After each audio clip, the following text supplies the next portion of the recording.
কালীগঞ্জ বিধানসভা কেন্দ্রে প্রার্থী কাকে করা হবে তা নিয়ে বাম ও কংগ্রেসের মধ্যে বইছে চোরা স্রোত।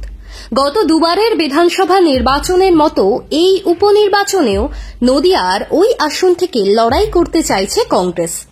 সম্ভাব্য প্রার্থীদের নামও ইতিমধ্যেই ঠিক করে ফেলেছে প্রদেশ কংগ্রেস, এমনই শোনা যাচ্ছে। অন্যদিকে আবার বাম শরিক আরএসপি তাদের ভাগের পুরনো আসন ফেরত চাইছে সিপিআইএম এর কাছে। সিপিআইএম এর রাজ্য নেতৃত্ব কি করবে? আলিমুদ্দিন কি আরএসপির দাবি মেনে নেবে?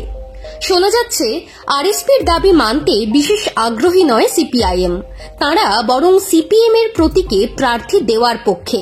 তবে সিদ্ধান্ত নেওয়ার আগে কংগ্রেসের সঙ্গে আলোচনার দরজা খুলে রেখেছে আলিমুদ্দিন, তাই এখনো প্রার্থীর নাম ঘোষণা করা হয়নি। কংগ্রেস সূত্রের খবর অনুযায়ী এআইসিসির সাধারণ সম্পাদক ও বাংলার পর্যবেক্ষক গুলাম আহমেদ মীরের উপস্থিতিতে প্রদেশ কংগ্রেস নেতৃত্ব কালীগঞ্জের উপনির্বাচন নিয়ে ইতিমধ্যেই আলোচনা করে ফেলেছে। মীর তাদের বলেছেন ওই আসনে কংগ্রেস লড়বে নাকি এবার বামেদের ছেড়ে দেওয়া হবে তা প্রদেশ নেতারাই স্থির করুন। তবে আগামী 2026 সালের নির্বাচনী কৌশল সাজিয়ে নেওয়ার এটাই শেষ সুযোগ, এমনটা মাথায় রেখেই সিদ্ধান্ত নেওয়া দরকার। প্রদেশ কংগ্রেস নেতৃত্ব অবশ্য 2016 ও 2021 সালের আসন সমঝোতার সূত্র মাথায় রেখেই কালীগঞ্জের উপনির্বাচনের প্রার্থী দেওয়ার পক্ষে। তাঁদের মনোভাবের কথা বামফ্রন্টের চেয়ারম্যান বিমান বসুকে জানিয়ে দিয়েছেন প্রদেশ কংগ্রেস সভাপতি শুভঙ্কর সরকার। প্রদেশ কংগ্রেস সভাপতি হিসেবে শুভঙ্কর দায়িত্ব নেওয়ার পরে এর আগের দফায় 6টি বিধানসভা কেন্দ্রের উপনির্বাচনে বাম ও কংগ্রেসের সমঝোতা হয়নি।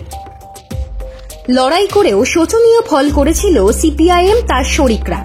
এখন কালীগঞ্জে সমঝোতা না হলে আগামী বছরের বিধানসভা ভোটের সমীকরণেও যে তার প্রভাব পড়বে সে কথা শুভঙ্কর বাম নেতৃত্বকে বলেছেন।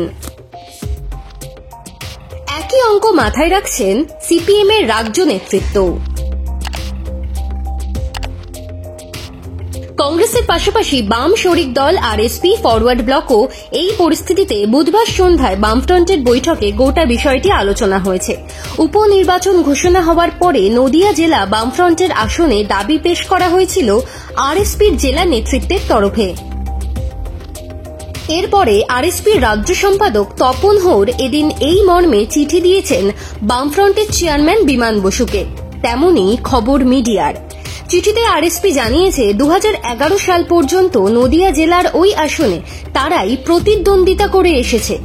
আসন সমঝোতার বৃহত্তর স্বার্থে 2016 ও 2021 সালের বিধানসভা নির্বাচনে তারা সেখানে লড়েনি, কিন্তু গত বিধানসভা ও লোকসভা নির্বাচন এবং তারপরের ঘটনা প্রবাহের প্রেক্ষিতে তারা আবার ওই আসনে প্রার্থী দিতে আগ্রহী। সূত্রের খবর, ফ্রন্টের বৈঠকে আরএসপির এই দাবিকে সমর্থন করেছে ফরওয়ার্ড ব্লক। তবে সিপিআইএম এর তরফে প্রস্তাব দেওয়া হয়েছে 2026 সালের কথা ভেবে খোলা মনে বিষয়টি বিবেচনা করা হোক।